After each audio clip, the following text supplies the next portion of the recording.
Okay, this video will describe how you need to write your design report, organization, structure of your report, and then some specifics for it. This video is applicable for several different courses that I teach, and so it may not get into the specifics of your particular project, but in general, this is going to help you write your report. If you have any specifics about your specific project, I'll cover those in class or answer any questions you have. So first, I just want to introduce the sections of a design report. Obviously, it's going to have a title. You're going to want to limit that to less than 8 to 10 words. Keep it simple. It captures the overall theme of the project. What were you designing? What was its purpose? You're going to center that on the page with a font size and a type that stands out. There's not going to be a separate title page. This is simply going to be at the top of the first page. There are instructions on how to write a design report. And how it's modeled after a technical paper. There'll be an example of a technical paper as well that you can look at to kind of see what this looks like in practice. Immediately below the title, you'll have your affiliation. So this is your name, whether you want to do full names, initials, up to you, your department, the university. You need to have those three things in your affiliation. In some publications, you'd have contact info and everything else. You don't have to have that here. So you need to have the first three items on there, even though it seems obvious where you're at, that yes, you go to Murray State University. I just want you to get in the habit of how you make such a section. So you have the title and the affiliation. Then immediately below that, you're going to have the abstract. This is the most important section of your report. The fact is, a lot of people never get beyond reading your abstract. If this were a technical paper, it would be in some search engine where you'd find it, and in that search engine you'd see the title, you'd see some keywords, and you'd see the abstract. And when I'm searching for research articles or other technical articles, I read the abstract and see, well, is this actually getting at what I need to learn about? If it is, then I download the full paper and I read it, but if it's not, I move on. And so if that author hasn't captured me in that abstract, then I've never read anything more, and so your results never get read. Now, obviously, I have to read all of your report, but I am going to treat your abstract and grade your abstract like it is the most important section, and it should stand alone. I should have an idea of what you've designed, okay, what the objective is and the need, your solution, and the expected outcome. You are telling the full story in the abstract, and that's hard if you've come out of English classes where you have these different sections and you're supposed to build to this climatic ending. That's not what we're doing here. We're writing a technical report. You give away the ending in your abstract. You tell me what it's going to do. Okay, you're going to prove to me that the rest of your report is worth writing. It is the most important section of the report to write, and for me it's the last section that I write. I actually write my entire report, and then I pull pieces from the different sections and write them in my abstract. It's going to be about 100 and 150 words for this. Shouldn't have to be any longer than that.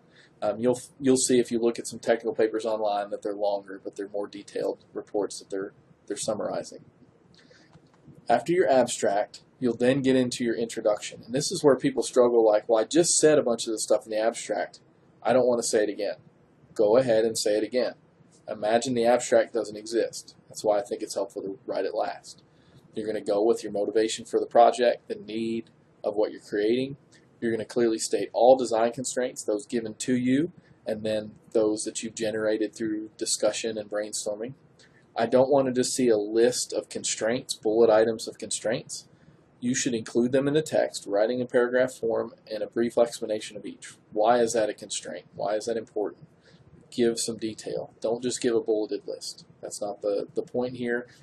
Imagine your author doesn't, or you're not your author, your reader does not understand what you're trying to design. Okay, they're coming from it from the outside looking in. Okay, you need to explain what this is and why it is. If you want to, at the end of your introduction, you can give an overview of the rest of the paper. That's just up to you and your style. You do not have to do that. You can end your introduction simply by completing what all those design constraints are. So now that we've introduced the project and we understand what we're designing and why and within what constraints, normally you'd go into a theoretical background. Okay, and you'd give all of the equations and the theory, any modeling that would have to go into your design. Now, in everything but senior design, we don't get so detailed into our analysis that we need a theoretical background. Or the analysis we're going to do is, say it's in dynamics, it's a dynamic analysis that is pretty straightforward, and we don't need to give all this theory. So for those courses, you do not have to write this section. Okay, so you're not required to write a theoretical background section. So once you have done your introduction, you can go straight into possible design solutions, skipping the theoretical background section. Possible design solution is going to describe all of the solutions you discussed in your brainstorming session for this design. And so it may be materials, it may be the overall geometry of your design, you know, whatever that is. Anything you guys discussed, hopefully you've taken notes during your brainstorming part, and I just want you to kind of give a description of each one of those, very brief, okay, just enough to give the reader a clear idea what you were thinking. Okay, you can give some pros and cons there in your possible design solutions. You are not giving a full detailed design analysis yet. That's later. Okay, these possible design solutions, therefore those rejected, just give enough to see, yeah, you've thought through the process, you've considered other things, and then, yeah, they had some positives, they had some negatives. Once you've done that, you then get into the specifics of your design as a separate section. So now you're going to get into, well, we rejected these other things for these different reasons. This is what we designed. This is going to be the longest section of your report, and it's going to give all the details of your specific design. Okay, this should include drawings if necessary, analysis if you've done any analysis. You don't have to show sample calculations, by the way, just the results. If you have long sample calculations, they would go in an appendix at the end. Again, this is where a 3D model works great, some other kind of sketch, any illustrations, pictures if that works best for your design. Support the design. It's going to be easier for the reader to have an idea of what you've designed and what you're going to build or have built if there's some graphics there to draw them in. Okay, so once you've fully described your design, and this doesn't have to be so descriptive that I can build it from your design, but I have a really good idea of what it's made of, how it works. Then we would go into the testing section. Now if this ends up being a really short section, you just haven't done a lot of testing, go ahead and throw that in your design section, that's fine. But if you've done extensive testing, go ahead and break that out separately because that's where it belongs. Any testing performed, what happened from that test, whether that's the full system or just part of it, and then modifications made as a result so we can see the process. You tried this, it failed, so we made this adjustment, now it works. Or we did this and, hey, it works really well, we kept it, or we optimized it for this and went on. So we want to see some kind of optimization going on here where you've tried and then modified based on that. Then finally, you're going to end with your conclusion. Okay, very important section where you're going to show that you've done what you said you set out to do. In proving that you set out what you said you're going to do, I think it helps to have a brief overview of your design right here at the beginning. So what was the objective, how you met the objective right here at the beginning. Then discuss pros and cons of your design, and then give any specific outcomes that you expect. Okay, so a bridge, what load capability will it have? If it's a water-propelled car, how long is it going to take to go down the track? If it's a trebuchet, how far is it going to throw? Whatever the design I've given you is, what is one of the main outcomes? What's the specific thing it's designed to do, one or two of those, and what do you expect? Hopefully you have some expectations from testing or analysis. Okay, so you want to give those specific outcomes. Okay, in the end, you want this to show how you have designed something that meets the need that was first introduced back in your introduction section. So that's the idea of this conclusion section. Okay. Some supplementary sections just to introduce you to them. You won't necessarily need to have these. Nomenclature section, if you have a big theoretical background section with lots and lots of variables, you'd have a nomenclature section, which this would be placed between the abstract and intro. I doubt you will need that. I'm just introducing it to you. References and a bibliography. If you're having to reference material that you're using from other sources, you would cite those in the text specifically. So a simple way to do that is just, the author name and year. So for example, one of my papers would be Rogers and Finney, so me and my PhD advisor, and the year it was published, 2004. And then in the bibliography section, right below the conclusions, immediately after that, we'd have our list of references, which would be alphabetical, and then you would see Rogers and Finney 2004 and all the details of that journal. So what journal it was in, volume, page numbers, all that stuff. Okay, so that's the idea there. Again, something you probably don't need yet, but I'm just introducing it to you as you see it in different technical writings. Appendices, if you have large tables, say you took a bunch of data, don't include the data in the text. Put that data as an appendix.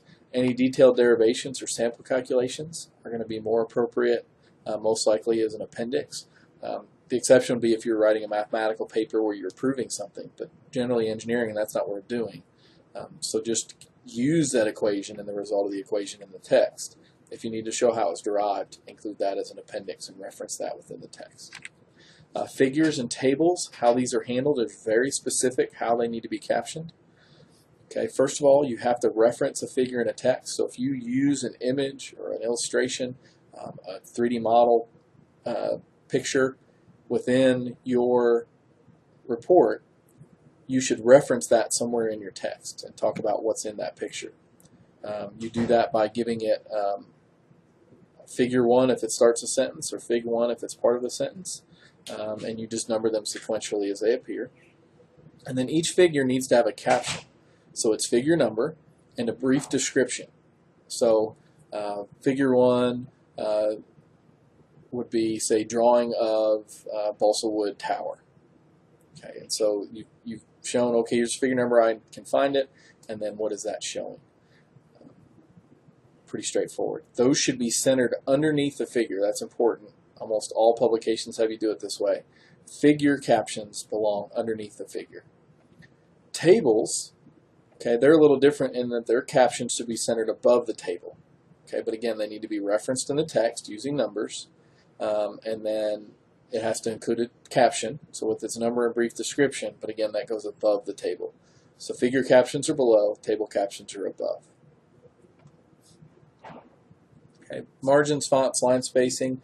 I don't give requirements for page numbers or anything else, so it's just really here, it's just readability and my ability to edit it and grade it.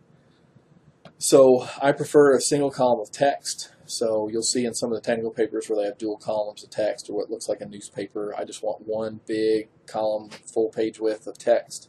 1-inch margins is fine. I do want you to double space it or use 1.5 spacing. That leaves me room to write comments within the text. Instead of having to do it in the margins all the time, I can write it right within the text. So please leave me some room to do that. And then just so it's easier for all of us to read, go ahead and keep the font readable at 11 point or larger. For most fonts, that should be really suitable. Okay, so that should give you a good idea of what belongs in your report. You'll also want to read the actual instructions for writing that design report. That gives you all these sections, what should be included, and then it kind of gives you an idea of a checklist or rubric that I would use to grade, so you have everything there. So shouldn't be any surprises on what exactly needs to be in that report. If you do have any questions as you write it, feel free to ask me. I am happy to look at reports before they're due if you give me some time. I'm not going to pre-grade them and read them for all the details and everything else, but I will give you an idea of the overall layout. Do you have the right sections? Are they in the right order? Do your section headings look appropriate? The figures and tables inserted appropriately with the right captions, all that stuff. I'll look at overall sense of that. I'm not going to tell you, well, this is a 95, but I'll give you an idea that you're on the right track, or make comments to get you back on the right track. Okay, so if you have any questions, let me know.